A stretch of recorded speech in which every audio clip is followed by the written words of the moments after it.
ఓం సాయిరామ్. ఈరోజు సాయి స్ఫూర్తిలో అన్నదమ్ములకు సాయి సందేశం. బాల్యంలో ఎంతో అన్యోన్యంగా ఒకే ప్రాణంగా మసలిన అన్నదమ్ములు తనకంటూ సంసారాలు, సంపాదనలు ఏర్పడగానే విడిపోవడం లోకంలో ప్రతి చోట కనిపిస్తూ ఉంటుంది. దీనికి మూల కారణం స్వార్థం. అంతవరకు నయమే, కానీ అన్న బాగుంటే తమ్ముడు అభివృద్ధిలోకి వస్తున్నాడని అన్న అసూయతో, ద్వేషంతో ఒకరి నాశనాన్ని మరొకరు కోరుకున్నారు అంటే అంతకంటే దారుణం మరొకటి లేదు. ఒకరోజు బాబా తన భక్తులతో కలిసి లెండి తోట వైపు వెళుతూ ఉండగా దారిలో ఒక మేకల మంద ఎదురైంది. అందులో ప్రత్యేకంగా 2 మేకలు బాబాను ఆకర్షించాయి. సాయినాథుడు చాలా ఎక్కువ ధర చెల్లించి ఆ మేకలు కొన్నారు. పైగా వాటికి 4 సేర్ల శనగపప్పు కొని మేపారు కూడా. అందరూ వాటికి అంత ధర పెట్టడం అనవసరం కదా అని అన్నారు.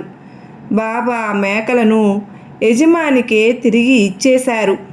ఆ మేకలు 2 గత జన్మలో ఏకోదరులైన సోదరులు. కానీ చిన్నవాడి ఆర్జన చూసి పెద్దవాడు ఈర్ష్య చెందాడు. దానితో ద్వేషాలు, కలహాలు ఆరంభమయ్యాయి.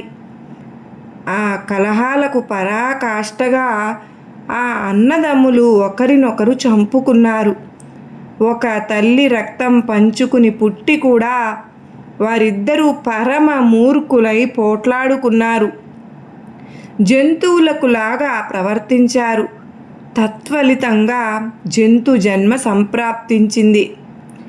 ఈ విషయాన్ని అన్యాపదేశంగా చెప్పడానికే సాయి ఆ మేకల కథ చెప్పారు. అందుచేత మనం ఆస్తి పంపకాలు వంటి సందర్భంలో ఈ కథను గుర్తు చేసుకోవాలి. ఒకరు స్వార్థంతో ప్రవర్తించినా సరే రెండవ వారు సాయిని స్మరించి మౌనంగా ఊరుకోవడం ఉత్తమం.